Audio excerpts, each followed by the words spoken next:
ازيكم يا شباب عاملين ايه؟ معاكم نادر سمير محمد حسن زمالك. حبيب قلبي. واول مره مصطفى عاطف حسنين أهلا بيك اسمه يا على حبيبي. طول بيجي على طول كتير. كل شفناه حلقه في كل الرياكشن. حلقه لا وشفناه في الرياكشن العظيم ده بقى. ماتش نهائي والنهائي والنهائي كان في الفلوج طبعا. كان في الفلوج. الكونفدراليه ونهائي السوبر الافريقي يا باشا الراجل ده 90% او 95% من الماتشات اللي حضرتها في حياتي الراجل ده معايا. والله فاينل الكونفدراليه ده كان يوم انهي فاينل فيهم؟ لا احنا حضرنا الاثنين سوا 19 في رمضان وكنا فاكر لما دخلنا مطعم لا ذكر اسمه. ايوه وفطرنا على الطريق وخدناها مشي ماشي اليوم لا 19 ده كان مرمطه. ومروان كان معانا وبلبل. لا كان معانا اسمه كريم زين وكريم كان معانا. كريم كان معانا الماتش ده. كان في مروان اخويا. لا مروان اللي كان موجود مش ماز كان مروان مازن جه بقى الاخير. انا بتفائل مازن لا مازن في الفتره الاخيره يا جماعه مازن يا آخر جماعه سنة. انا بتفائل بيه. وش حلو قوي. ما فيش ماشي يا مصطفى انت جاي هات مازن. هو اهم عنده الناس دي والله عادي. بنكسب والله ولو خسرنا بنخسر ضربات جزاء يعني بره الماتش لا مصطفى تنور وكل حاجه بس مازن هنقول على مازن اهم بس. وتحيه للدكتور طبعا دكتور سعيد ده جاي ده اخويا ده جاي ده كده ده جاي يعني. احنا هنتكلم في ايه؟ احنا هنتكلم كده الناس عرفت من الثامبلين. ماشي نوضح لكم. اسوأ مهاجم في الزمالك اخر 15 سنه جه الزمالك. جه الزمالك موجود في الزمالك بس مش الموجودين دلوقتي. لا احنا استبعدنا اللي موجودين دلوقتي نظرا ممكن حد يتحسن يعني. لا بالظبط لا ما ينفعش حد يجيب لا فاهم وما يعني لا مثلا يعني دي هو حجتنا حلو من 2010 من موسم 2010 يعني نقول 15 سنه يعني موسم 2010 كده اسوأ مهاجم راس حربه انت عارف عدى علينا في المركز ده يعني واحنا بنعمل حلقه كتير عدى علينا في المركز ده في اخر 15 سنه 36 لاعب. معلش يا جماعه العالم وقع فوقفنا وهنبدا يعني تاني يعني انتوا فاهمين علشان الناس هتتكلم وتقول انت بتقلد. احنا فعلا بنقلد. وطبعا اول حد عمل حاجه زي كده هو طبعا مهدي ودي حاجه تشرفنا يعني مفيش اي مشكله. ماتش جامد فيلم جامد انا نفسي يعني بتفرج على انا بسهر عليه. لا واحنا عملنا حلقه من 10 شهور تقريبا صح كانت عن اسوأ اسوأ مدافع بقى بس اسوأ مدافع. احنا المره دي اسوأ مهاجم احنا عندنا معاك ولا في الحلقه دي بس ما خلف الكاميرات باين ذا سينز. طب يلا نبتدي. يلا بينا نبتدي.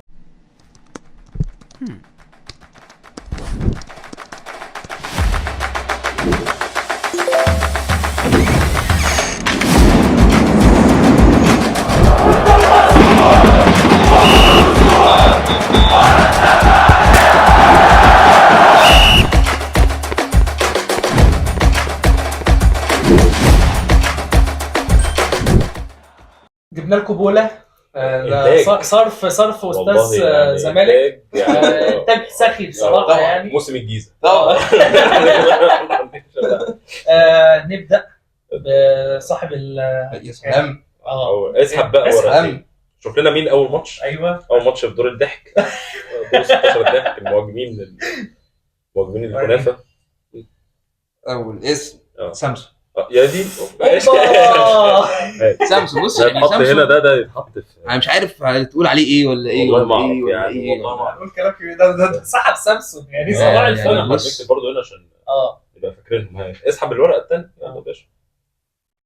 كان خليه يسحب الماتش كله يمكن انا عارف صحيح كان يطلع بوكونيه ولا حاجه. انا بوكو يا جماعه انتوا بتشوفوا لعيبه الناس ممكن الناس تكون ماتش افريقي خالص ده. طبعا. طب خلي مصطفى يسحب بقى واحده كمان يسحب واحده من كل ماتش. اسحب ماشي نكرم الراجل يعني الراجل واضح على ما شاء الله كل ماتش كل سامسون على طول كل ماتش يسحب حتى يعني الماتش انا وماتش انت هو كل ماتش يسحب كده. ده كده كتير والله كده كتير. دومينيك دي سيلفا يا بقى انت ما تسحبش مصريين. دومينيك بس دومينيك يعني يا جماعه يعني ماشي حتى انا اسحب بقى. لا هو انا بوكو ولا يعني بعيدا عن الزمالك لا هو كان مهاجم طبعا. انا ناسي ان انا بوكو ده جه اهو يا عم مروان حمدي. احنا معانا حمدي الحاج حمدي داخل بنفرين المره دي.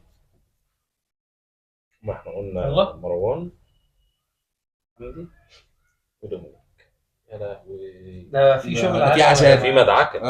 ده في كلام كتير قوي قوي قوي قوي قوي. بس يعني لغايه دلوقتي المواجهات محسومه يعني. ليه لا مش محسومه على فكره. عمر في إيه؟ السعيد. عمر السعيد هو كابتن اول مصري السعيد. مع كابتن مصطفى هات عاطف انا حسني. طماع قوي. ليه ما انا انت سحبت مروان حمدي. خلاص سوري انا اسف. الاثنين نفس الحجم. الاثنين كانوا حسين حمدي. حسين حسين حمدي ده نجم المقصه بتاع المقصه الطويل صح؟ ايوه انا ملاحظ ان كل الضربات مش موجود. كل الصفقات الكسر جايه لنا من المقصه. استنى ده بنسى. لا ما يهمكش. هو الوحيد على فكره اللي ورقه بيعمل الشامبيونز الورق السخن. جميله. الورق السخن. دي متعة. استنى يا عم بقى. مين ده؟ حميد احداد. ده كان في خلاف بقى يا جماعه. اه ده كان في خلاف. انا كنت معترض بصراحه. لا يعني انا كنت معترض على حميد حداد ده بس انا كنت انا لما شفنا ارقام هو انا خفت ياخد الحلقه على صدره وترد. ترجع تاني عندك جول كابتن. انت لما شفت ارقام اقتنعت. انا لما شفت ارقامه اقتنعت بس هو عامه هو كان يعني لا هو كان كويس بعيد عنك. نشوف مين قدامي. انا عايز معايا في اي حته كان بيلعب فيها أنا- دماغه واحسن من ده- بيلعب هنا كتير يعني. ده احد المودلز مين؟ اللي انا بحبه يعني في الحياه. ايه كابتن عرفة السيد. عارف اوعوا تقولوا له لا. نجم الجونه ده خلي بالك. نجم مهرجان الجونه يعني فاهم. كابتن عرفة السيد نفس قصه شعر اسلام عوض. ما شاء الله فتره ضحك. ربنا ما يعودها يعني. مين طلع معاك؟ مين؟ وريني.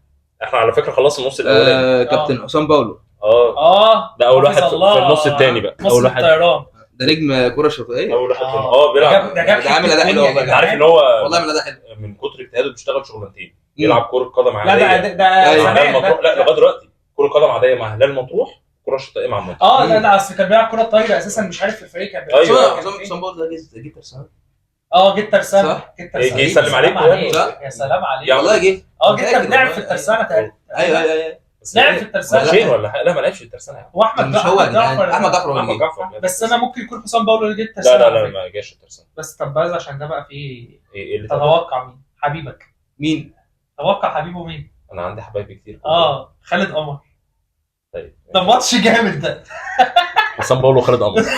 طب والله ماتش جامد. ماتش في البحيره. ماتش في البحيره. مع احترامنا لاي حد في انا بحب البحيره عامه. لا لا يا عم ليه ده انا ليا حبايبي في البحيره. ايوه لا عشان فعلا الاثنين لغتهم بحرويه مش قصدي طب حاجه. يا عم اسكت. والله لا. بيجي عمال ينيل. والله لا بحب البحيره فعلا ما عنديش مشكله معاه. ايه والاثنين جايين من اسكندريه. سموحه عشان والاتحاد. لا جايب الشرطه. ما هو راحت اتحاد اسكندريه بعد. ماشي تمام. استنى نشوف بس الورق الصغير ده. محمد امين عديه. انا يا جماعه ده انا بصراحه محمد امين انا عديه بحبه قوي. يعني ايه ابن بلد يعني. والله العظيم انا على فكره خلي بالك ده اتظلم بقى والله والله انا اللي اتظلمت. لا بس هو كان لا كويس. لا والله والله العظيم ما كملش يا ابني معاك. ايوه محمد امين عديه هيلعب ضد مين بقى؟ ماشي. مين؟ احمد حسن مكي. كابتن احمد حسن. الماتش ده محسوم من وجهه نظري يعني. احمد حسن مكي ومحمد. الاعلام عماله تقع يا عم خليها تقع بقى ودي خلاص. مشاكل كبيره يا عم مش مشكله. طب نخلص الورقه ونظبط. انتاج ضعيف. مين؟ لا انا مش بتكلم على اسمه. انت اللي كاتب صح؟ اتشيمبوم. مش هينفع. لسه توصل لها المعنى يعني. اديله اسحب. ماشي اتشيمبوم. بس ان انا ما سحبتوش. كنت قايل لا والله. الحمد لله. هلاعب مين بقى؟ يا عم هيلاعب اي حد. يلعب اي حد في الدنيا. مايوكا. ماشي ده ماتش ديربي برعايه قصر الكباب. ده ماتش ديربي ده ماتش ديربي والله. يا نهار اسود على انا سحبت. انت سحبت. استنى بقى ده اخر ماتش. اخر ماتش بقى ده اخر ماتش. مين الباقي ما سحبناهوش. لا مش في ابو كونيه ومين تاني. استنى مش مهم هنعرف. مش لا استنى بس في حد. ما خلاص ما انا سحبت اللي باقي بجد والله. غير ابو كونيه. مين تفتكر مين؟ خالد الذكر. خالد بوطيب. اخر ماتش. طيب ابو كونيه. ايوه وابو كونيه. خالد بوطيب وابو كونيه. يا لهوي على الضحك. ماتش يعني عبثي. لغايه دلوقتي اسالكم سؤال قبل ما نبتدي. حد فيكم عارف ابو كونيه اشول ولا ايمن وخالد بوطيب اشول ولا ايمن؟ خالد بوطيب اشول. خالد بوطيب اشول. ابو كونيه اشول ولا ايمن؟ ايمن محدش عارف. لا ايمن ده كان عامل باكورد في يا عم بقى حرس الحدود ده اول لمسه ليه تقريبا معانا قلنا. بس طيب احنا كده دلوقتي هنبتدي بالناحيه اليمين ولا الشمال؟ هو كله شمال بس هنبتدي احنا يمين ولا خلينا من شمال؟ اهل اليمين. ماشي خلينا من اهل اليمين في الواقع بالظبط بس الواقع ماشي. خلينا البوله دي خلاص ملهاش لازمه دلوقتي. يلا نبدا اول ماتش. نبدا. ماتش جامد. سامسون ونانا بوكو. لا سامسون ونانا بوكو وانت اللي بوكو. تطلع بوكو. سامسون. لا ابو كونيه ده اخر بوكو ماتش. ده اخر واحد. ايوه صح عايز تبدا من الاخر؟ لا احنا سايبين الغالي ده مبسوط. والله مش فارقه كلهم زي بعض. والله كلهم ملطه. والله كلهم زي بعض. كلهم ملطه. على فكره ممكن بس نقول حاجه انه ممكن عشان برضو الناس تبقى عارفه ممكن اللعيب ده يبقى كويس في الحياه مظبوط يعني في انديه ثانيه بس مع الزمالك هو كان وحش. احنا بنتكلم عن بس هو اغلب اللعيبه اللي موجوده يعني. لا مثلا مروان حمدي حاليا مع بيراميدز كويس، مع المصري كان كويس، ولا وكان مع سموحه كويس، بس هو معانا كان وحش. بس ان انا بوكو كان مع مقصه كويس معانا كان وحش يعني. احنا مالناش دعوه يعني. احنا ده اللي انا كنت بكلمك فيه على حميد حداد على فكره. لا بس حميد حداد انا مختلف معاك. هنجيبه مش نبدا الاول. هو سامسون ولا بوكو؟ نبدا بقى بالاسطوره. طب ما نخلي سامسون في الاخر. نبتدي من انا بوكو عشان سامسون ده كلامه كتير قوي ودحمه كتير. تمام تمام. بس ده هيزعل قوي. ده شيل براك فتح مطعم ما لحقوش ممكن نبتدي من انا بوكو. تمام. يعني شوفوا مين عايز يقول ايه. انا بالنسبه لي انا بوكو ده انا ممكن الخصه بحاجه واحده. لا طب استنى لما يجي. لا حاجه كويسه بس ماشي عشان انا عارف زمان. ماشي. نانا بوكو قول من وجهه نظرك يعني او ارقام او اي حاجه. انت كاتب ارقام اللعيبه انا واخد بالي ما شاء الله عليك محضر. طب ما خدها. هات نانا بوكو. هات الورقه. انا بوكو لعب 27 7 ماتشات. هات الورقه. 7 ماتشات. عمل ايه بقى فيهم؟ جاب جول واحد بس. خلي بالك بقى هي فكره. ايوه بس خلي بالك بقول لك لا شوف ارقامهم مع باقي الانديه. يعني بص مع مصر المقاصه. والله يا جماعه انا عايز اقول لكم على حاجه. ده مجهود جامد جدا من مصطفى والله العظيم بجد. والله عامل مجهود جامد جدا. سكاوت يا جماعه ما شاء الله عليك. بيعمل سكاوت على اللعيبه منتهيه. والله يعني من انا بوكو مثلا لعب مع المقاصه 52 ماتش. عمل فيهم ايه بقى؟ تمام. جاب فيهم ايه؟ جاب فيهم 24 جول. طب والله لعيب طب والله ما انت جايبهم مقص على فكره. ما انا عارف بس تصدق ده يعني الارقام حلو يعني. طبيعي الزمالك كان يشتريه. يعني فاهم اللي هو بمعدل كل ماتشين جول طبيعي الزمالك يشتريه. لا ومع اتحاد الشرطه كمان يعني. ومع اتحاد الشرطه جايب 12 جول. اتحاد الشرطه ولا الشرطه العراقي؟ لا اتحاد الشرطه المصري. اصل هو خلي بالك لعب في العراق. ايوه لا اتحاد الشرطه بتاعنا. تمام. لعب 36 ماتش. جاب 12 جول 6 اسيستات. دي ارقام. خلي بالك اصل اتحاد الشرطه ما حدش بيخدم عليه. انت لما جبته على فكره هو كان نجم. انت لما جبته في الوقت ده هو كان نجم. هو اللي جابه. الله يرحمه. الله يرحمه كابتن عبد. كان جايب معاه لعيب عماد فتحي. بيلعب. ايوه صح. طلع الجيش. بيلعب في طلائع الجيش. لسه جاب جون في المحله. فلا انت لو هتقارنه مع سامسون. لا سامسون ما تقارنش يعني.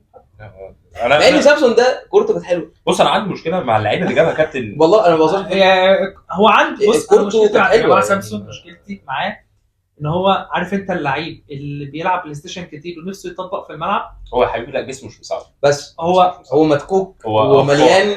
والله ده حقيقه بجد. لا بس انا بالنسبه لي ان انا بوكو وعماد فتحي والشله اللي جت مع كابتن ابي جلال الله يرحمه دي بالنسبه لي يعني دخان كتير كده كفته قليل يعني. ولا والله يا جماعه ولا دخان ولا لا انت فعلا هو دخان مفيش كفته. هو دخان من غير كفته يا جماعه. هي حريقه. حريقه. انت فاكر. لا وبرضه عماد فتحي ده احنا ممكن لما نيجي نص الملعب انت فاكرين الفرقه ساعتها كانت عامله ازاي؟ مش عايز افتكر عشان احنا خرجنا من مش ده كان مدبولي موجود. لا خرجنا مين في الكونفدراليه؟ مش دي كده يعني اسمها ايه؟ ايوه الفريق كانت لا كان مش فاكر انه كان استاد السلام. ايوه انا فاكر كان عندي كنت جاي من الجامعه وكان عندي كورس في الدقي. تمام. ما اتفرجتش الحمد لله. لا اتفرجت يا ابني. ده انا خليت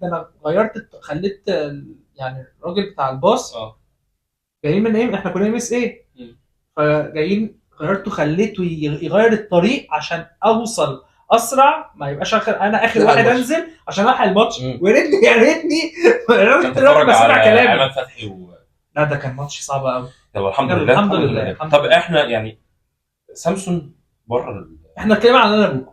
لا انا بوكو ما فيهوش كلام. بس ما فيهوش كلام بس هو اتظلم مع الزمالك. هو ما لعبش معاك غير 7 ماتشات يعني. تمام. وتاني 7 ماتشات كمان ما كانش اساسي فيهم. يعني في ماتش انا فاكر. وجاي خلي بالك كان باسم مرسي موجود.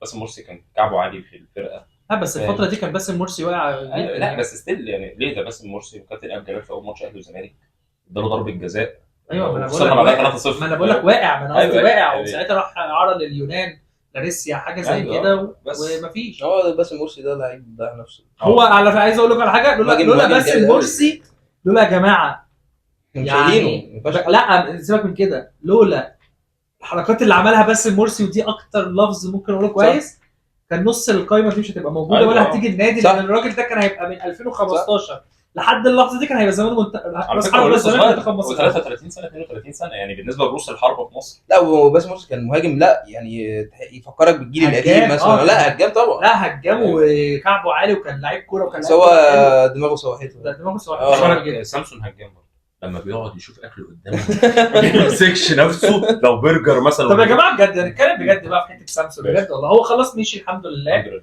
والحمد لله نازل عن بصراحه. لا بصراحه المجلس عرف يخلصوا بمنتهى الهدوء، ما فيش مشاكل. لا انا بص مره واحده كده سامسون لا قال لك ده عايز $1,000,000 ده، قال لك انا متنازل عن 50% وال50 الثانيه 50,000 كل مش عارف قد ايه. لا ما هو انا بقول لك هم عرفوا يخلصوه بطريقه شيك يعني صراحه حاجه يعني حاجه المجلس كويس. وهو ملوش ذنب، هم ما لهمش ذنب، هم جم لقوه يعني اللي جم لقوا نضاي.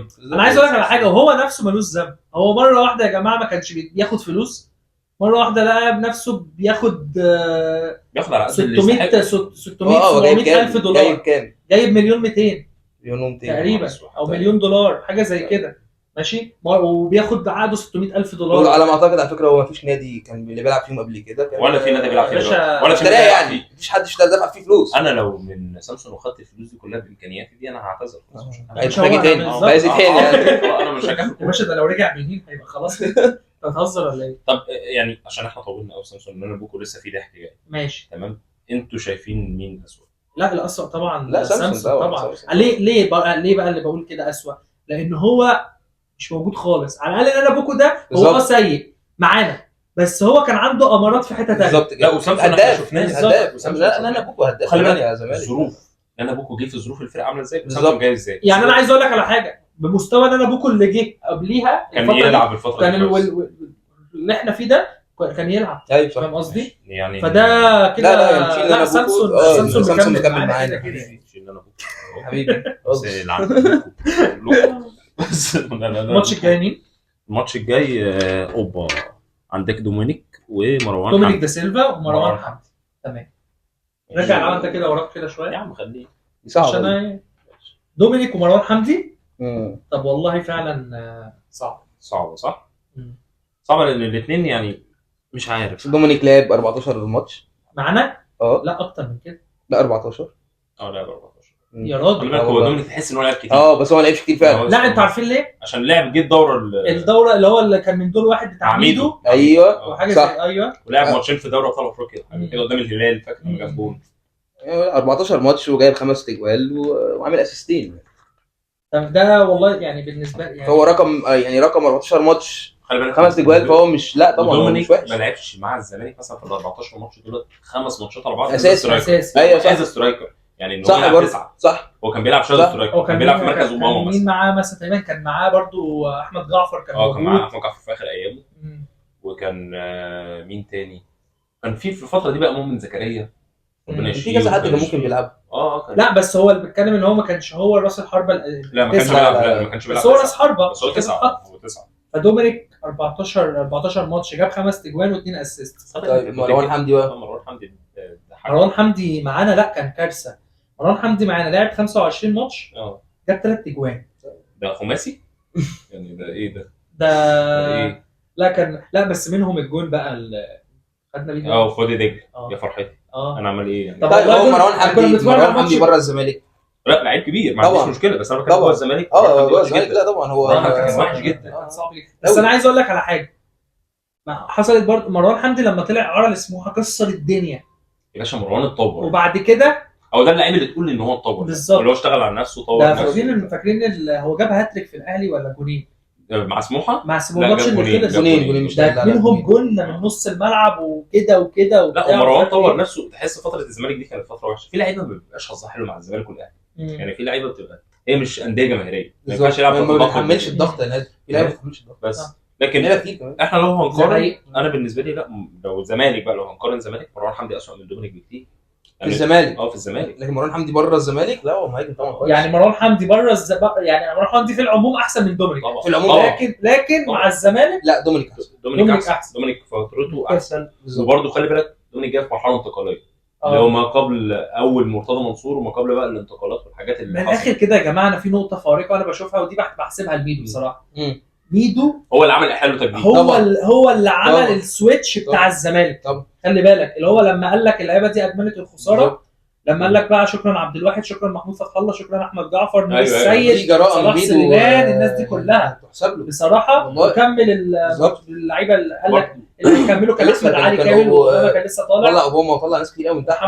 محمد ابراهيم كان هو اللي كمل. وحازم امام صغير.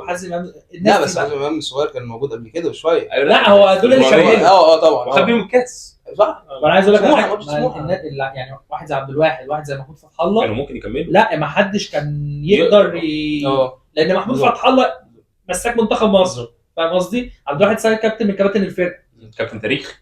ما لناش دعوه ان هو عامل ازاي. انا واحد بحب عبد الواحد جدا لكن كان مستواه كان الموضوع صعب جدا وعامل اداء بصراحه دلوقتي. لا طبعا ده انا بتكلم في الفتره دي فارق.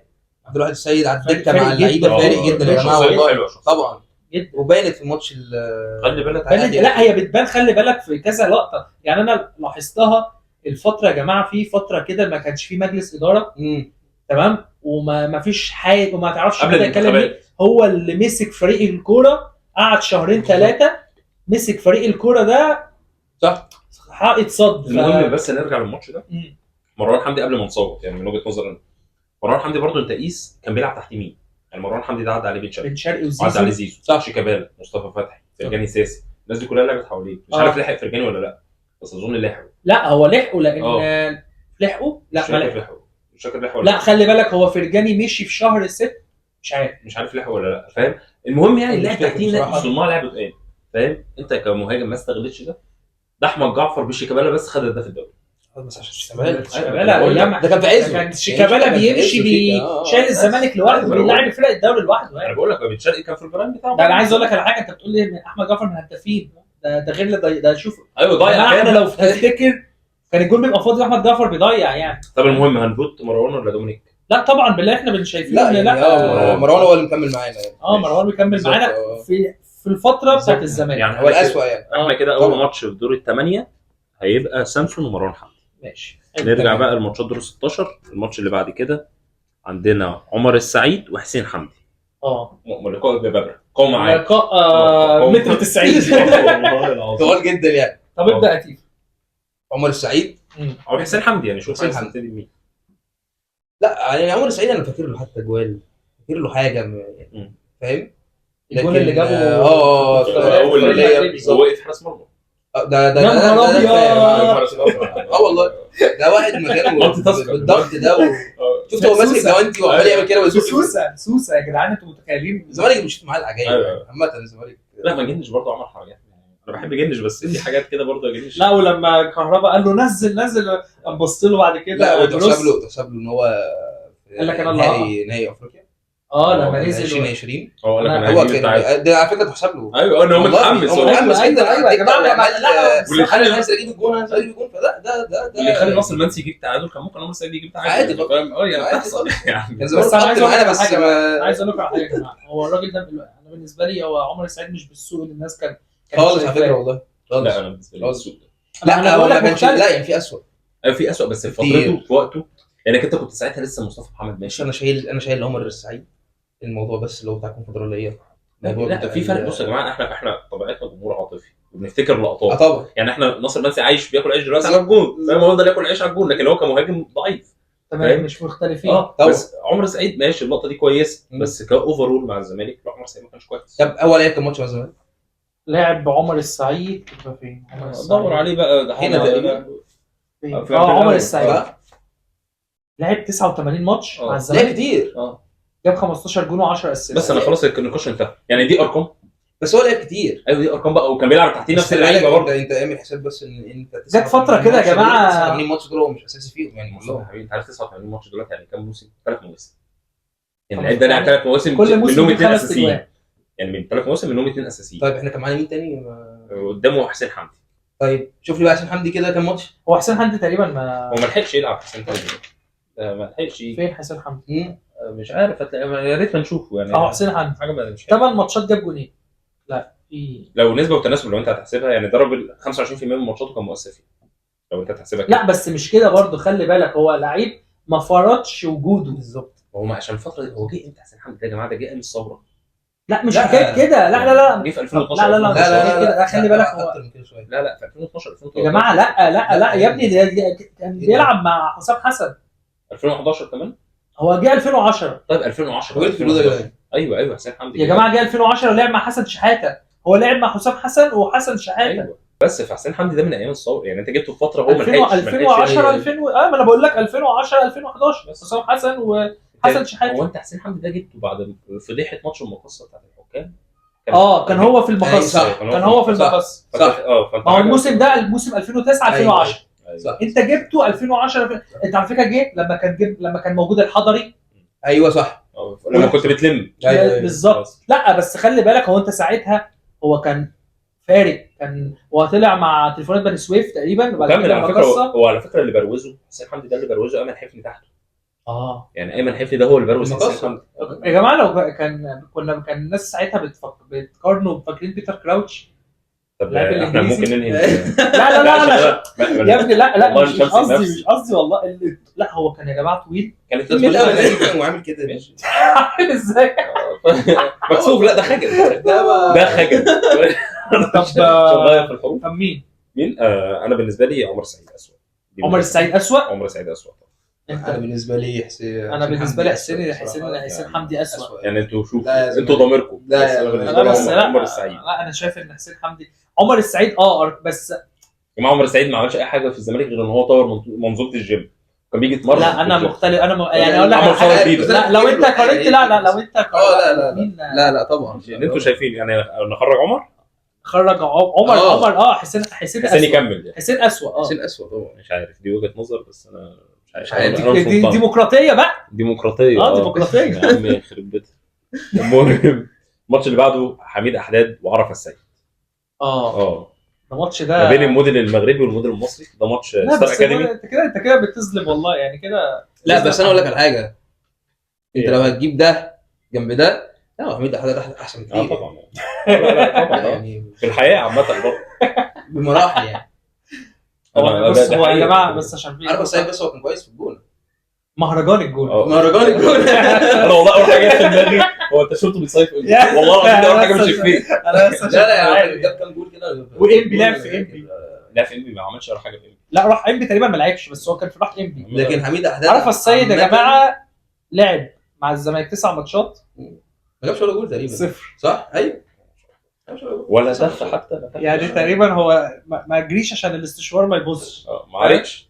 يا نهار اسود. حميد احداد بقى ارقامه ايه؟ طب معلش. حميد احداد هو هنا حميد احداد 42 ماتش 4 تجوان واسيستين 2 اسيست. ايه يا جماعه الارقام دي؟ ما هو اسوأ. ما انت بص ما تجيليش تقول لي الارقام دي. ايوه ما هو اسوأ. انا ازاي بصبر على لعيب 42 ماتش 4 تجوان؟ بس خلي بقى انا مقتنع ان هو مش. بس انا كنت معترض بقى في الاول خالص ان هو ده مركزه ولا مش مركزه. ده مش مركزه. سنتر فيلد بيلعب زي اوباما في الاساس. الزمالك كان في الزمالك بيلعب ايه؟ كان معظم الماتشات بيلعب سنتر فيلد. انت الكونفدراليه بتاعت تمام. الراجل الماتش مثلا انت كسبته هناك 1-0 بتاع انا فاكر ان هو لعب. هو كان بيلعب راس حربه. كان بيلعب كان بيلعب كهربا شمال. ايوه حميد احداد في وزيزو ناحيه اليمين وتحتيه محمد ابراهيم. ولما لعب راس حربه جاب الجول والله. ما خلي بالك دي نقطه ليه. جروس كان بيلعب ماشي كام ماتش بس هو في ماتش كتير لعب كان بيلعب فيها اهو. جروس لا جروس كان بيلعب بايه؟ كان بيلعب باحداد واوباما شادو سترايكرز. هو كان بيلعب دي طريقه لعبه عشان كهربا يضم للعمق. يا جماعه بس عشان في نقطه عشان احنا بنقول ان ده احسن. ما احنا مش دفاعا ان ده حلو. احنا الحلقه اسوأ بس هو كل موجودين سيئين. احنا بنختار الاسوأ بالسيء. الاقل سوءا. بس هو كان في موضوع بس حميد احداد ده ان هو كان بمليون و200,000 يورو. انت النادي الوحيد اللي دفعت. ده النادي الوحيد فعلا انت دفعت فيه فلوس. يعني احنا مغفلين. يا جماعه انتوا متخيلين ان حميد احداد راح دفاع حسن الجديد احنا اشتريناه بعد كده وديناه اعاره للرجاء كسر الدنيا لدرجه ان احنا رجعناه تاني. صح. بعد كده فسخنا عقده راح الوداد. راح الرجاء تاني. الرجاء راح الوداد. بعد الرجاء راح الوداد كل ده ببلاش. من الوداد راح الفتح الرياضي تقريبا، الفتح الرباطي، وبعد كده بعد الفتح الرباطي ده هو دلوقتي بيلعب في المغرب الفاسي. يعني الواد في المغرب ايوه ده رحاله. لكن هو الاسوأ مع الزمالك ده ولا ده؟ هم الاثنين اسوأ من بعض. لا بس لا، ما عرف السيد، عرف السيد يا جماعه. لا تو بي اونست، لا خلينا واقعيين. بص هو انا ممكن اميل شويه ان احداث اسوأ لسبب ان هو لعب اكتر وقدامها فيه فلوس كتير. بس ما هو بص، عايز اقول لك على حاجه يعني. لا ما فيهاش، عرف بس هقول لك ما فيهاش والله، ما تجملهاش، ما تحاولش. مش حاجه اجملها. انا كده صوتي عرف السيد. لا انا صوتي حميد احمد، بس هتفرق في ايه؟ ان انت جايب محترف. ايوه بالظبط، متفق. لا وجايب محترف يكسر الدنيا هناك. فانت دافع فيه فلوس، بدا يقنعني. ده فيه فلوس، مش مره، ده انت جبته تاني. لا بس انت دي اعاره. رجعته تاني، كان مكسر الدنيا، رجعته تاني برضه مفيش. انا مش فاهم في ايه. انت بتيجي عند تنسى الكوره. ما هو الفكره في نقطه انت لسه قايل دلوقتي ان هو ما كانش بيلعب في حته. ماشي. لا بقى ايه العلاقه؟ ايه العلاقه ان هم ما بيلعبش؟ مش قصدي ايا كان يا باشا. بس عرف السيد ده يا جماعه عرف السيد ما اثبتش يعني. نادر، انا دلوقتي واحد لعب 9 ماتشات منهم 5 بديل، ما عملش اي حاجه. واحد تاني لعب 42 ماتش منهم 20 اساسي ولا 22 اساسي، ما اثبتش حاجه برضه. عملش حاجه. دي الاسوء انا ما تدفع هو كده متفقين ان هم الاثنين سيئين. انا ايفوت حميد احمد. لا مش بس انا برضه يا جماعه انا ما اكذبش عليكم، ما اكذبش. هو كده تمام. حبيبي نكمل في الاسوء، بس انا يعني ما ينفعش عرف السيد يخرج من غير صوت سيء يعني ماشي خلاص يعني ما تنفعش يعني كده. الماتش الثاني في دور الثمانيه حميد احداد وحسين حمدي. كان عندنا ماتشين. مين ومين؟ الاولاني في دور الثمانيه سامسون ومروان حمدي، والثاني في دور الثمانيه حميد احداد وحسين حمدي. تمام. الحاج حمدي متالق. ده في قله كبيره. الماتش بقى الاولاني من الناحيه الثانيه في دور 16 من الناحيه الثانيه خالد قمر وحسام باول. قمر وحسام باول هما الاثنين لعبوا مع بعض في نفس الموسم في مره؟ لا لحقوا بعض في 2017. ما اعتقدش مش فاكر بصراحه، بس انا يعني انا بلوم على خالد قمر ان هو كان في الحياه يعني في الحياه ايه يعني اللي هو انسان كويس اللي هو في مهاجم ثالث رابع صحيح كمان، مش ثالث ورابع فعلا. هو كان بعد احمد هو طلع عليهم كلهم.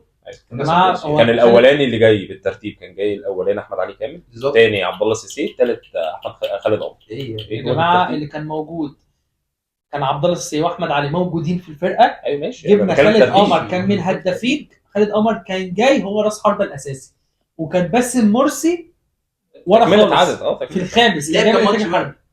خالد قمر. بس خلي بالك بعيدا عن خالد قمر يا جماعه، خالد قمر لقطته مع الزمالك وحشه قوي، يعني اداء وحش قوي. معلش بس هم دول 6 جوان ولا 16 جول؟ لا 6 جوان 6 اجوال 6 اجوال عشان بس هو لغته العربيه حلوه. اصل هو كاتب فوقيها 5 جول. لا ما على حسب والله انا كنت بس ماشي. بس هو انت 36 ماتش خالد قمر لعب مع الزمالك 36 ماتش، جاب 6 جوال وعمل 2 اسيست، يعني بمعدل كل 6 ماتشات جول. يا نهار اسود، ده لو بيلعب في الدوري الايطالي قدام نيستا ومالديني كل ماتش هيجيب جول اكتر من طيب. وحسام باولو كابتن باولو منتج بقى، منتج الضحك اللي جاي ده. لا طب يا جماعه على فكره انا عايز اقول لك على حاجه. والله لا، حسام باولو 18 ماتش جاب 3 اجوان و2 اسيست. سبحان الله نفس النسبه كل 6 ماتشات جون برضه. لا كل 6 ماتشات ايه؟ ايوه يا ابني خالد قمر لعب 36. ايوه ماشي 36 ماتش وجاب كام جول؟ جاب 6 والتاني جاب 5. صح تمام. بس عايز لا بس في نقطه دي منافسه شرسه. لا بس يعني حسام باولو لو لعب نفس عدد ماتشاته هيجيب اجوان اكتر، فاهم؟ ولو خد نفس الفرصه خلي بالك. وحسام باولو كان برضه في فتره مذبذبه، كان لانه كان بيجيب بقى في فتره اسامه ابراهيم ومحمد ناصر في باكات. ايوه صح. لكن خالد قمر ده كان في الموسم الذهبي. لا ده خالد قمر ده انت هنهزر ولا؟ وبعدين انت خلي بالك خالد قمر ده جه ضمن الصفقه يا جماعه معلش بس انا عايز بس اقول له حاجه. هو خالد قمر ده يعني هو كان عليه باسم مرسي كان لعب اول كام ماتش ما كانش بيلعب. وخالد قمر اللي كان بيلعب. ايوه باسم مرسي رجع جه تمام لعب عليه مش عارف تقريبا جاب 18 19 جول. كان هداف الدوري السنه دي. ما كان لا اللي باسم مرسي ما خدش هداف الدوري، كان على هدف او هدفين صح. حسام باولو. حسام باولو خد سنتين مع الداخليه ومع سموحه. لا ايوه 2015 و2016 مره مع الداخليه مع 2015 وبعديها مع سموحه 2016. خلي بالك خالد قمر برضه من ضمن الحاجات ان خالد قمر لما جه في الصفقه الفاسده اللي هي بتاعت احمد دودار رضا العزب، خالد قمر معروف يوسف الاربعه جم مره واحده من اتحاد الشرطه. وانت جايب خالد قمر بقى كان من هدافين الدوري، كان مكسر الدنيا. تمام. رضا العزب طبعا على الله حكايته. جدا. احمد دودار طبعا. او احمد دودار كان برضه في غريب يا جماعه. لا هو في حاجه غريبه ان احمد دودار حطيناه في اصلا مدافع على فكره في الحلقه كده. لا ما هو يستاهل. احمد دودار كان جاي، هو جاي مدافع اساسي. فاهم؟ ما بقاش موجود. سبحان الله اقل صفقه فيهم كان معروف يوسف. لا معروف يوسف. لا انت بتتكلم في في الاربعه دول. معروف يوسف ده كان عنده رجل اطول من الرجل اصلا. والله العظيم عنده رجل اطول من الرجل والله. كان فيريرا عمل الجون بتاع مصطفى فتحي في اتحاد الشرطه 4-3. مش اتحاد الشرطه. ايوه حطها رونالدو لما حطها كده. في اتحاد الشرطه عارفين مدينه البعوث الاسلاميه في العباسيه. والله بص والله انتوا فاكرين بهزر. لا انا مؤمن ان نداي جاي من هناك يعني فاهم. انا مؤمن ان نداي جاي من هناك يا جماعه. هو فعلا مش لعيب كوره يعني ولا ايه؟ هو جاي بيدرس تقريبا. اشوفوا في حجز خماسي. ما مش عارف دي فتره من الاوقات كنا عايزين ندي الجنسيه لمعروف يوسف. يا جماعه اصل هو موجود من عنده 17 سنه بيلعب في اتحاد الشرطه وعنده 19 سنه. وهو ما كانش يعرف ان هو نيجيري تقريبا يعني لا في حاجه غريبه يعني. لا وايه معروف يوسف يعني. معروف يوسف ده واحد من اسوان يعني فاهم الفكره. اسم مصري قوي. يا ابني مش مصري فعلا. هو مصري فعلا والله. انت ايوه. طب خالد قمر ولا حسام باولو بس عشان ما نطولش؟ لا انا بالنسبه لي لا حسام باولو مش يعني خالد قمر اسوء من حسام باولو بصراحه. بالنسبه لي خالد قمر اسوأ عشان بس اللي هو الهايب اللي كان عليه. طبعا. بس الماتش جه نط عليه لعب منتوشه كتير. احنا 3 فوت خالد قمر. بس قبل برضو ما نمشي، خالد قمر شايف نفسه ان هو كبير على الزمالك او ان هو كان نجم كبير في الزمالك وان احنا ظلمناه. بس هو اللي ظلم نفسه يعني باختصار عكس حسام باولو. حسام باولو حاسس ان هو عارف امكانياته. لا هو حسام باولو هو بقى اللي اتظلم في الفتره بالظبط. يعني انت خلي بالك هو انت جبته هداف الدوري سنتين ورا بعض. قعدته دك ولما مشي رجع جاب اجوان برضه يعني فاهم. فهي دي النقطه. طيب يعني احنا خالد قمر مكمل وكابتن حسام باولو اوت. ماشي اتفضل. الماتش اللي بعد كده محمد امين عضيه واحمد حسن مكي. مش محتاج كلام كتير ده. ده مش محتاج كلام. انا بصراحه محمد امين عضيه ده يا جماعه لعيب جزائري. الناس لو مش فاكره جه في فتره برضه كابتن حسام حسن. ايوه ده جول 9 وبتاع وكان لعيب كويس والله. كان لعيب يا جماعه احترف في الدوري الالماني ولعب في الدوري الالماني. تمام. وانا بشوفه كلاعب كويس. هو مش عارف مشي في يا اما بقى بسبب الفلوس يا اما فتره الثوره تقريبا على ما اعتقد يعني. بس هو كان لعيب كويس ما خدش فرصته معاه. احمد حسن مكي بصراحه لا سيء قوي. احمد حسن مكي انت جايبه من حرس الحدود كان مكسر الدنيا. لعب معاه 15 ماتش وجايب 3 جوان ما شاء الله عليه. انا فاكرهم. فاكر ال3 جوان دول. انا فاكرهم يعني الرسمه في خيالي فاهم. فيهم جوان مؤثره؟ لا خالص. بس انا يعني اكيد لكن محمد امين عضيه ليه جون مؤثر كسرك ماتش المقاولين. كان بدماغه وكان بدماغه. بالظبط انا فاهم. انا بقول لك خلي بالك اللعيبه سبحان الله تحس ان جت فتره حسام حسن دي ما لهاش حظ. اللعيبه دي هو حسام حسن نفسه في الفتره دي ما كانش له حظ. صح والله عنده يعني انا شايف ده مش ماتش مش محتاج كلام كتير. ما خلصان. حسن مكي كده يعني نكمل معانا. كمل باحمد حسن مكي. كده اول ماتش مين عندنا مين بقى؟ اول ماتش في الناحيه الثانيه خالد قمر واحمد حسن مكي في دور الثمانيه. ماشي. الماتش اللي جاي طب انتوا اتكلموا عشان انا قليل الادب. مين ومين؟ تشيمبونج ومايوكا. انا لساني وحش. لا انا عايز بقى ايه مصطفى يتكلم. لا انا مش هتكلم. لا هم الحمد لله ان الاثنين افارقه عشان لو قال لنا ادبنا. لا وقايل الادب عادي هو المصريين الاثنين. لا صعبين قوي. ما يبقاش محاضره صعبين قوي. طب انت اتكلم. لا اصل مايوكا ده ما حدش يتكلم. ما تتكلم تقول لي انا هو خلفيته الحضاريه. انت هتقول لي انا مايوكا والله. انا بس في نقطه بس بجد والله. الواد كان بيضرب شقلباز بعد انا مش عارف ازاي الجسم ده. مش كاتبه اصلا تقريبا. لا مكتوب. لا مكتوب تصدق والله. الجسم ده ازاي بيضرب بص مايوكا لعب 37 ماتش وجاب 7 اجوان وعمل اسيستين. ارقام 37 ماتش. انا عايز اقول لك على حاجه يا ابني ده لعب في الدوري الانجليزي يا جماعه والله. احنا عارفين يعني ساوثهامبتون. انت عارف ان مايوكا اعتزل ولسه عيل عنده 31 سنه. واقول لك على حاجه انا نسيت اقول ده معاه افريقيا. مع زامبيا. مع زامبيا. ده لعيب كرش وحالته حاله يعني والله صعب قوي يا ابني. انت عارف مايوكا ده بالظبط اللي بيفكرني بمين؟ بيفكرني باجوجو. انت برضو جايب لعيب هو لا بس اجوجو لا انت كده بتهزر. اجوجو ما كانش معاك وحش. لا انا بتكلم ككونسبت ان انت جايب نجم. انت جايب لعيب نجم فالمفروض هيكسر الدنيا. فانت كنت جايب مايوكا. بس انا بالنسبه لي بقى هو بقى هتقارن هو وتشيمبونج. لا طبعا تشيمبونج اسوء طبعا. اسوء كتير بسبب القضيه لا في هو انا في ده كله بسبب مين؟ لا بسبب واحد جاي هو تشيمبونج احنا اشتريناه بكام معلش؟ هو واحد تاني يعني. لا تشيمبونج اشتريناه. لا مش على فكره انت ما جبتوش برقم كبير. يعني انت هتلاقيه مثلا جبته ب 3 مليون ساعتها جاب الداخليه يعني فاهم. هو الفكره كلها على عايز اقول لك على حاجه. انت عارف هو لو كان مشي عادي خالص. على فكره عايز اقول لك حاجه. تشيمبونج في مسيرته كلها جاب 13 جول. منهم 10 مع الداخليه. هو لعب في 6 انديه ومعانا اصلا. والجول معانا هو لعب في 6 انديه، جايب لعب في قطر وبتاع. جايب 13 جول أيوة. طول يعني مسيرته الاحترافيه كلها. تمام، جايب 13 جول. ماتشين بلاي ستيشن. انا مش فاهم يعني، انا جبت جول اكتر منه في حياتي، فاهم؟ والله العظيم انا مش فاهم.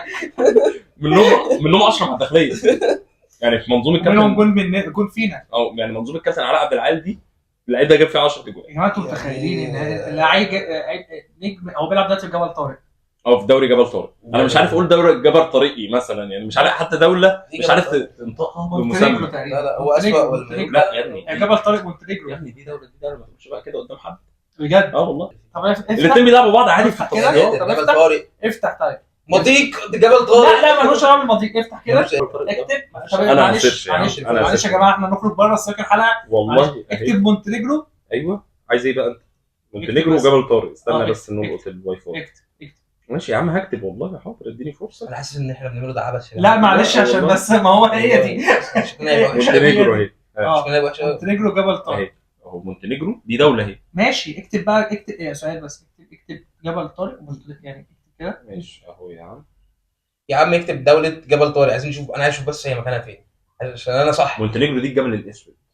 تمام بس انت اختلط عليك الامر. فين ماشي جبل طارق يعني المضيق. أيوة. جبل طارق صح. اهو بس. وهي جبل طارق هي منطقه حكم ذاتي تابعه للانتاج البريطاني، تقع في اقصى جنوب شبه جزيره ايبيريا. ايبيريا ده فين بقى؟ فوق في اوروبا كده، فوق جنب اسكتلندا. هي فوق خلاص. بس انا اختلط عليه عشان معرفش الجبل بصراحة. يعني جبل الاسود جبل الاسود عشان هو بيقول لك نساء الجبل الاسود. اه ماشي. بس انا فاكر بيروح ان هنا. واحد صاحبي هيموت، عمر فاروق صاحبي هيموت ويروح هناك. هو جبل متجوز الأسود. دلوقتي. هي بلد جبل طارق دي هي اللي عند المضيق. لا مش هي طلعت فوق. طلعت فوق صح؟ المضيق ده حاجه مش لا حاجة علينا. بثلاثه سيجما زوقين يا بابا. حاجة علينا. بس انا طلع نص المعلومه عندي ان هي جبل تخيل ان بس بيسوحنا في بس- صار والله العظيم. بيسوحنا في البلد اللي بيلعب فيها والله. دلوقتي. بيسوحنا جاب جنبه. لا انا خدت القرار يا جماعه بصراحه مش قادر. هو لا، هو. اللي مكمل. وانا هقعد اتناقش. هو ده كله واخد فلوس. لا يا جماعه يعني فوق ده كله في قضيه واخد فلوس وبهدلنا وقفل كيس ليه يا خلينا يا جماعه والله شكله مسجل. انا مش فاهم. والله شكله مرعب. يعني هو جابوه عشان بيلعب المدافعين. آخر ماتش بقى. ده خالد اخر ماتش في دور ال 16. خالد بوطيب وابو كنيف ده فعلا ده ختامها خرب يعني. ختموها قرف كده امانه. كده انت انا ابو كنيف لو حسبتها مطوشه ابو كنيف لعب 19 ماتش وجايب 4 اجوال. ماشي. بوطيب جايب لعب 24 ماتش جايب 5 اجوال. تمام ارقام قياسيه جديد. بس انا بس في نقطه فهو ده لعب 19 ده لعب 24 ده جاب 4 ده جاب 5 يا دوبك هي منطقيه. بس انا عايز بس اقول حاجه بس هو الاسوأ بالنسبه لي. معلش. ابو كنيف بالنسبه لي اسوء. ابو كنيف بالنسبه لك اسوء. انا طبعا يعني بالنسبه لاي حد ابو كنيف اسوء، بس انا بالنسبه لي خالد بوطيب اسوء في الزمالك بسبب وقف القيد، بسبب القضيه، بسبب الغرامات أيوة. الكتير اللي علينا، وبسبب يعني- ان انت دفعت له فلوس. انت النادي الوحيد في التاريخ اللي بالظبط دفع كده. له بس فلوس اشتريته اصلا، انت اللي اشتريته بفلوس. انت مش شريك كام؟ بمليون و600 الف. مليون و600 الف دولار. عارف الغرامه كام؟ 2.5 مليون دولار. انت بس أنا في نقطة. لعيب يعني، ده هو جاي عينك. هو عينك فاهم. بس انا في نقطه يا جماعه معلش مش دفاعا عن مع ان هو في وقت معلش انا نادر انا اسف معلش هو في وقته كان نجم. كان كويس على فكره وانت كان جايب نجم كويس. وكان يحسب يحسب منتخب المغرب راجل على على غريبة. السيري. يحسب جدا ساعتها ان هو طبعاً. جابه. انت ساعتها لما الناس طبعاً. كلها انت جايب لعيب منتخب بالظبط. مغرب يعني دلوقتي الاهلي يقول لك ايه بالظبط. الاهلي عنده اشرف داري وعنده باك شمال. الفكره في ايه بقى؟ هقول حاجه طيب ده جاي كان لسه جايب جول في كاس العالم. أيوة، في أسبانيا ولسه كاس- ما- طيب ده جاي في نفس السيزون اللي جه فيه زيزو. شو زيزو فين دلوقتي؟ لا بس في 19 نقطه لا بس 19 في نقطه يا جماعه. هو دلوقتي اشرف داري مثلا دلوقتي مع الاهلي ما بيلعبش خالص. لا عنده مصاب. اصابه مزمنه. ما هي نفس مصاب الحكايه ومالي ما نفس الحكايه ما هو كان عنده اصابه. بس هل في حد هيجي يلوم اداره الاهلي او السكاوت؟ لا طبعا. ليه؟ لان انت جبت مساك منتخب المغرب والدوري الافريقي. لا بس تلوم عليه لان هو المفروض قبل ما تيجي انت عارف ان هو تعمل له كشف طبي. ماشي بس عنده انت إصابة ساعتها فلوس. بس مش هدفع له فلوس هو فين؟ ماشي. لا بس نقطه يا جماعه الفلوس عشان بس نقطه في حاجه. نقطه الفلوس هو من الاخر كده المجلس القديم هو اللي حب يستعبط. حب يستعبط هو صح؟ منهم لله بقى. ماشي. مثلاً كتبوا مودينا عقد في داهية. يا ابني كتبوا عقد بالانجلش حاجه وبالعربي حاجه ثانيه. تمام. فدي حاجه دي كارثه. فحته الفلوس مش بتاعته دي نقطه. النقطه الثانيه هو كان مصاب كان في وقت هو مصاب فيه، فاهم؟ يعني بس انا عارفه هقول لك. هم طلعوا كانوا عايزين يسافروا بره، هو ما رضيش، قال لهم لا انا هروح اتعالج مش عارف في فرنسا ماشي مع تقريباً. حاجات تانية. بص اقول لك على حاجه، بس هو بيلعب دلوقتي في بس اقول لك على فرنسا. حاجه، انا مثلا بصراحه ما اكذبش عليك، انا لا بس ده حصل ليه؟ بس انا ما صدقش حاجه من يعني اكيد في حاجه غلط. دي النقطه الثانيه، انا ابو كوني اسوأ لان هو عارف الدوري المصري، كان بيلعب هو ده عارف حاجه. لا ما انا بقول لك بقى بقيمك بقى بجد. يعني انا معاكم ان بكوني اسوء، بس هتطلعوا وطيب من القايمه الجميله دي يا جماعه، ده هو السبب في كل حاجه. اصل بص انا توقف لي لا، بس هو- لا. سنتين طب خلينا واقعيين. بس لا مش بسبب، لا هو بسبب اشخاص تانية. ما هو معاهم يا نادم، هو كان هو من وسطهم هو يعني. بس برضه لا بسبب اشخاص تانية هم اللي برضه خلينا ما ينفعش اوصل دور الثمانيه في اسوء مهاجم في اخر 15 سنه من غير ابو كوني. الصراحه واقعيه. يا جماعه ده واحده دبل وحرس كده نسينا ليه؟ فقد الذاكره. بعد لا والصبغه اللي كان بيجيبوها لا ما ينفعش ابو كوني فعلا ما يوصلش يعني بامان. بصراحه واقعيه اقنعني. لا يعني اقنعني برضه. اصل ده ابو كوني بس انا ما بحبش البطايب، انا ما بحبوش، وانا بحبه بس انا ما خالص يعني انا مش حكايه ما بحبوش، بص هو ده نهائي مبكر، يعني ده نهائي مبكر. انا مش عارف، بس انت حاسبها انا حاسبها باللي بيحصل فيها دلوقتي. بس هو مش انا مالي، مش هو انا معاك ما كده. كانش سيء قوي بصراحه، يعني معاك ظروف لا، الفرقه كانت ما- برضه مش احسن حاجه. اصل انت خلي بالك هي نفس عدد المنتوشه اللي ده لعيبه معاك بس لا في بس نقطه ايام ابو كونيه برضه كان حسام حسن بيدي باور بقى، وكانت اللعيبه ومنافسه الدوري وليه يا لا. باشا، ده كان شيكابالا في عز برايم يعني. يعني انتوا انا شايف بوطيب يخرج وابو كونيه يكمل بصراحه. 2-1 يعني بصراحه معلش. اصل هو بصراحه اقنعني ان هو اقنعني طبعا، هو ابو كونيه أسوأ. لا هو ابو كونيه اسوء بكتير طبعا، لا وفي ذاكرتنا احنا كزملكاويه اه ده لا، مش لا، هيتنسي يا أسوأ طبعا. بتهزر ولا ايه؟ يعني بس انا بس كنت بتكلم في حته، انا لو شفت ابو طيب ده في الحقيقه انا مش عارف اعمل ايه. ما انتوا متخيلين، بس اقول لكم حاجه قبل ما نكمل دور الثمانيه، ان كل اللعيبه دي اصغر من 38 سنه وكلهم معتزلين. يعني انتوا متخيلين معتزلين من 3 سنين مثلا، يعني اعتزلوا هم 34 سنه 35 سنه. ايه يا جماعه ده؟ يا جماعه فعلا انا جت فتره كده فعلا اللي بيعدي من جنب سور النادي بيلعب بيمضي. بالزمالك. يا ريتني لبست تيشيرت وروح. يا جماعه انا في، بس هو مش محطوط، ما تعرفش هو راس حربه ولا 10 ولا وينج. صلاح عاشور فاكرينه اللي كان بيلعب في الزمالك؟ لا صلاح وإنبي إنبي. كان بيلعب فين؟ وصلاح ريكو، فاكرين صلاح ريكو؟ بس بقى لما نيجي من نص الملعب، ما تحرقش بقى صحيح. وفي عاشور ادهم بقى وجيه عبد العظيم وفي يا ليه. لهوي يا نهار بس وجيه عبد العظيم ده نزل في ماتش نزل طلع بعد 5 دقايق. لا ده انت بتقول حلقه حلوه بتاعت حلقه حلوه بس انا عشان بحب اسم.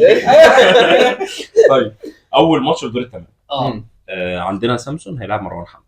ده مش محتاج كلام كتير. سامسون طبعا مش سامسون مروان حمدي. سامسون مروان لا حمدي. ما فيهاش. لا سامسون. لا ما فيهاش. بس خلاص مش هنحرق. لا بس هو لازم يوصل سيمي فاينل، لازم سامسون عشان ياخد مساحه، ماشي يعني ناخد مساحه من كده. الماتش اللي بعده بقى تاني ماتش في دور الثمانيه، حميد احداد وحسين حمدي. ده أسوأ؟ الأسوأ. ما دي برضو والله، لا ده فيها كلام، ده في كلام. حميد احداد ومين؟ وحسين حمدي. حسين حمدي اللي احنا قلنا لعب تقريبا 8 ماتشات. انا بالنسبه لي حميد احداد وحش جدا كمحترف، كفكره محترف. حميد احداد وحش جدا يا جماعه. حميد احداد كان معانا وحش قوي. ما احنا هناخدها كمحترف ولا كلاعب؟ الاثنين. حميد احداد كان وحش. ما اسوء من احمد من حسين حمدي طبعا اسوء. يعني ده حميد احداد 42 ماتش. ما تقولش الرقم تاني بيستفزني. والله جايب 4 تجوان. اه. معدل كل 10 تجوان ماتش. حسين حمدي 8 ماتشات يعني هو لو كان لاعب كان هيجيب اجوان يعني لا وشوف حميد احداد ده كان مين تحتيه برضه، يعني فاهم؟ كان مين بيدربه جروس يعني جربوا فيرا. فيرا دربه. مش الدوري اللي احنا خدناه ده كان حميد احداد موجود؟ لا كان طالع اعاره ساعتها.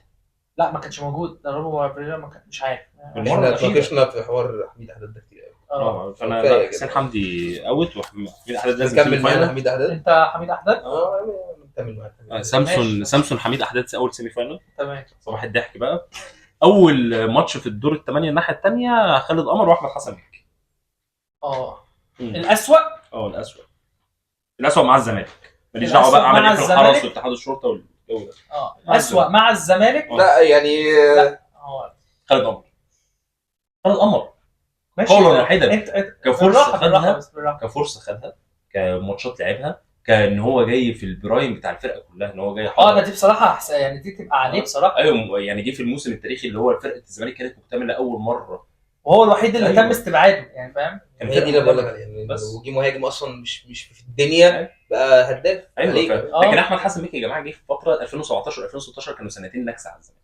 2017 2018 ايوه صح. سنتين نكسه، في الراجل هيعمل ايه؟ وكان جاي برضه هو، انت مش جايب برضه لعيب مهاري، هو جه في الاواخر برضه احمد حسن مكي، وجه في اخر عمره برضه. يعني خالد قمر هو اللي خالد قمر بيكمل احمد حسن مكي بصراحه. انت تمام عشان ما حاسك خلاص ما انت لا هو الاثنين سيئين. انا الاثنين سيئين كده بس لا، بس برضه أنا خالد بس قمر- مع الزمالك يا برضه. جماعه فكره ان خالد قمر انا برضه دي برضه مضايقاني ان هو جاي، انت المفروض انت البيك خلاص فاهم؟ بقى هو البيك هو ربك بقى عادم بيه بقى. مين ومين؟ تشمبونجا وابو كونيه. لا ده بقى يا جماعه ده انت تشرب ميه وتقعد وانت ارجع كده ماشي. ابو كونيه. لا طب يا ابني استنى أبو كونيه. لا تشمبونج. ابو كونيه. لا تشمبونج. اختار بقى. ابو كونيه ولا تشمبونج؟ اه. ان مين الاسوأ؟ ابو كونيه. ابو كونيه طبعا. الاسوأ ابو كونيه. انا ما ينفعش ابو كونيه ما يلعبش الفاينل في لا يا ابني لا تشمبونج يا جدعان، تشمبونج تشمبونج أسوأ. ده مش يا لعيب زمالك. ده نصاب. بس ابو كونيه وحش. ابو كونيه لعيب كوره وحش. لا ابو كونيه مش لعيب كوره. هو دي لا ابو حل واحد لا ابو كورة. كونيه لعيب كوره وحش. تشمبونج مش ده نصاب. طب معلش ده جاب ابو كونيه جاب كام جول مع الزمالك في 19 ماتش 4 اجوان في 19 ماتش. وتشمبونج جاب كام؟ 13 جول في مسيرته كلها يعني. مش عارف عايز ايه تاني يعني اقول لك على حاجه، ابو كونيه ده لو دورنا وراه هنلاقيه مثلا هداف في العراق مثلا. يعني يا عم كده 4 جول مع الزمالك يا عم باكورد منهم جول، اقول لك انا هحسبهم باثنين جول باكورد. انا يا عم ده جول يعني. يا اخي يا ريت التلفزيون قطع. تشمبونج طبعا. لا انت يا عم اقول لك على حاجه، ما فيش مهاجم قد كده بجد والله. ما انا حاسس انتوا جايين على الواد قوي. لا مش جايين عليه خالص. طب لو انت بقى بتتكلم في خالد بوطيب بقى وقف كده، ما هو برضه ده وقف له. انا حاسس والله الموضوع ده هو يعني هو اللي بيحركه اكتر شويه. بيحرك ايه؟ حوار وقف الكود ده هو اللي محركه. يا ابني انت كنت ناسي انا قلت لك عليا انا يعني عشان لا عليكم انتوا الاثنين. لا. عليكم انتوا الاثنين. ده كده برضه ده كده يا ما هو زمالك. ده جزء من ده كده الحاجة. يا زمالك ده لا بس احنا بنتكلم كوره. يعني انت عارف ده لو عليه القيمه هقول لك ماشي يا عم، هقول لك خالد بوطيب يا عم لعب كاس عالم وراس حربه منتخب المغرب سنتين ثلاثه وبتاع، يا عم ماشي اللي هو ايه انت كنت، لكن اتشمبونج ده مستفز قوي، وقف لك اتشمبونج. بس انا بس عشان احنا يا جماعه ده لعيب يا صيني جماعه اساسا. استنوا عشان احنا في احتماليه ان الفاينل يبقى جوجو مقبول.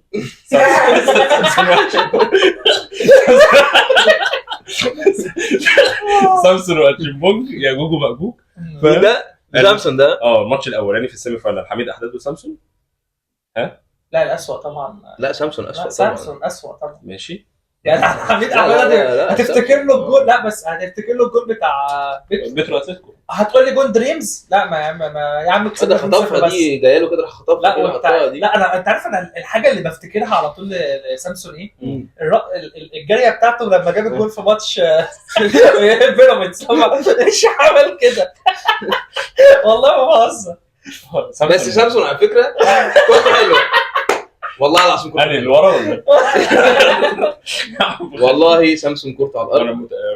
انا ما بهزرش والله. هو شخصيا على الارض بس. لا سامسون كورته على الارض لعيب كوره.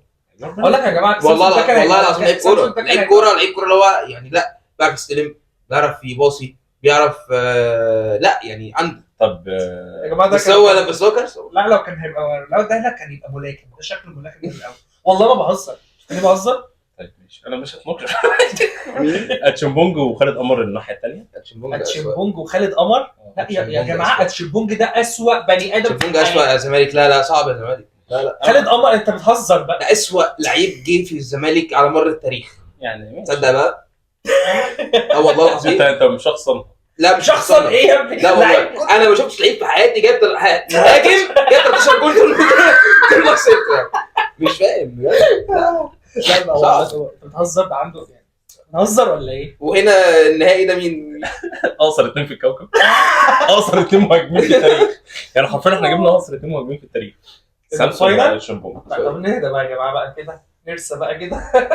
طب دي اخر حاجه هنقولها. بس هي محسومه عنه. انا حسيت انت لا انا حسيت. طب اقول لك على حاجه بس بالراحه بقى بالراحه. سامسون واتشمبونج لو قدامك اثنين. لا سؤال هو كده احنا لو حسبناها هو ده ما لعبش في حته وده ما لعبش في حته. ما بهزرش والله بالراحه كده بالراحه تمام. سيبك من الداخليه يعني فاهم. ده ما لعبش في حته، ما هو التاني ده لعب في كاراكاس ماشي. يعني ده نجم وده نجم في حتته ماشي. والله ما بهزرش. بص اقول لك على حاجه. انت لو دورت على ورا سامسون هتلاقيه جايب تقريبا نفس لعيبة الأجوال بلطجي. بتاع. ما اعتقدش. هو سامسون انت عندك ممكن ايه؟ تلاقي لا جايب جول اكتر. طب ورينا كده. سامسون مع الزمالك 27 ماتش جايب 5 اجوال وعامل اسيست. طب لا يعني ده جايب نص مع الزمالك جايب نص اهداف تاريخ تشيمبونج. تشيمبونج جاب 13 هدف. انت عارف يعني ايه 13 هدف؟ والله انا مش هو عنده كام سنه؟ 33 تقريبا. يا جماعه ده بجد مش ايه. مش عارف. لا وبيلعب في جبل طارق. ايوه يعني طارق. بالظبط. طارق ما بيلعبش في الجبل. مش عارف. يعني تشيمبونج الاسوأ في كل حاجه يا جماعه. يعني ده كفايه اصلا ان هو كان بيلعب بعدينا ما اعرفش راح الخور تقريبا، راح قطر يا جماعه. راح ده قطر ايه سياحه يعني. والله، راح لعب في قطر اقسم مش عارف تقريبا لعب في الخور تقريبا ورجع الداخليه تاني. يعني في الحالتين يا جماعه الموضوع لا هو يعني تشيمبونج لا. بس اقول لك على حاجه، اقول لك والله بجد بس من الهزار يعني دقيقتين كده جد. سامسون سيء في حاجات كتير، بس انا متفق مع مصطفى في حاجه ان هو كان عنده استلام وتسلم. يعني اقول لك على حاجه، انت كنت في الاستاد أنا بحب- قبل كده. بقول لك ايه بذمتك أنا قلت عليه كلام حلو مش عارف بس الماتش ده كنا في الاستاد احنا والله الثلاثه. العظيم لما كان بيلبس الكوره كان بيغير ملعب وكان بيعمل كان بيجري ماتش آه. دريمز. انا ما عنديش مشكله مع سامسونج على فكره. أنا يعني كسامسونج كلاعب انا شايفه ان هو يعني كان لو في ظروف تانية كان ممكن يجي. يعني مثلا في مهاجمين والله لا في مهاجمين والله اقول لك على حاجه بس في مهاجمين لما الكوره بتجي لهم بتقف تحت رجليه وبتتكعبل في رجليه وتلاقيه وقع على وشه. على فكره انت عندك مثال دلوقتي في الفريق. مهاجم فكر اسمه مهاجم في الفريق لا ليه مع سيف الجزيري. سيف الجزيري اديله الكوره في رجليه والله الجزيري بس مش هينفع اقول وبيقع.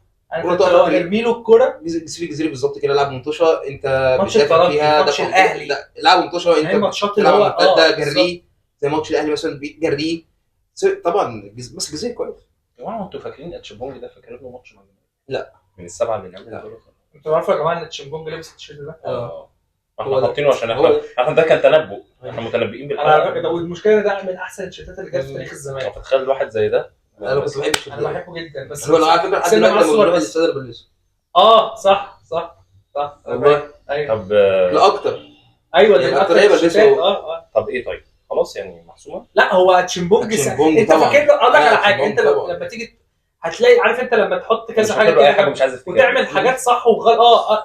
غلط كتير عند سامسونج بس هتعمل حاجه ايه صح واحده. تشيمبونج كله غلط مش عايز افتكر له لا، حاجه لا. بصراحه. فهو تشيمبونج يبقى سامسون باي باي. تشيمبونج هو اسوأ انا مهاجم نفسي الناس الزمالك تشوف. اخر 15 سنه ومش اخر 15 سنه بس يا جماعه. تشيمبونج ده اسوأ بني ادم دخل نادي الزمالك في 100 عقبه يعني. لا مش اسوأ لاعب يعني. شوف الناس اللي تخش النادي اسوأ واحد موجود. انا كان نفسي الناس تشوف مصطفى كاتب. يا ابن اللي انت عندك تنبؤ. والله هو انت لعبت اللعبه دي ان انت تمشيها في اتجاه ان انت عشان تكسب اللي انت قايله. بس حلوه. لا هو حلو جدا. هو وصف وعلى فكره يا جماعه هو وصف. هو بيتكلم ان يعني الخجل ده عيب قوي. الحياه الخجل والكسوف بتاع اللعيبه ده مش حاجه كويسه. لا يا جماعه هو انا بستعيد دلوقتي كده والله العظيم ما 3. تستعدش بقى والله لا سيبك انت. انا باجي دلوقتي عارف انت اللي هو يعني سامسونج انت ممكن في لقطات تشيمبونج انت مش لاقي بجد صح. انا مش والله ما فاكر ماتش نزل فيه يعني مش فاكر له ماتشات. المهم انتوا قولوا لنا رايكم بقى. يعني قولوا لنا رايكم في الكومنتات وزي ما زمالك قال رايكم في الكومنتات هتفرق معانا جدا. بس تقريبا الناس مش لا انا شايف ان لا يختلفوا. لا طبعا في ناس هتختار ابو كونيه زي ما انا كنت عايز اختاره. مظبوط. في ناس هتختار سامسون. في ناس هتختار طيب. في ناس تشوف حميد احداد عادي يعني. خلي بالك كنت عايز تختار ابو طيب. اقول لكم كان نفسي النهائي يبقى ابو طيب ولا تشيمبونج بصراحه. انتوا مش هختار حد ايوه لان هم الاثنين اسوء اثنين. بصوا انتوا اخواتي يعني. انا مش مقتنع بصراحه ان تشيمبونج هو الاسوء. لا هو الاسوء. هو الاسوء طبعا. هو الاسوء يا زلمه. انا مش مقتنع. لا اقل واحد انت انا كنت همشي ابو كونيه صح. كنت همشي ابو كونيه ومش ترند عشان كل الناس بتقول ابو كونيه وبتاع والتريقه وبتاع. لا عشان ابو كونيه فعلا سيء يعني فعلا. بس ده اسوء منه. لا اسوء. ده اسوء منه. ده ما خدش ربع فرصه. ده اسوء يا ابني ما هو دي مشكله ان هو مش موجود اصلا يعني. هو من كتر ما هو الزمالك انا بقول لك ده لعيب جاب في حياته 13 جول في حياته يعني منهم 10 جول مع الداخليه.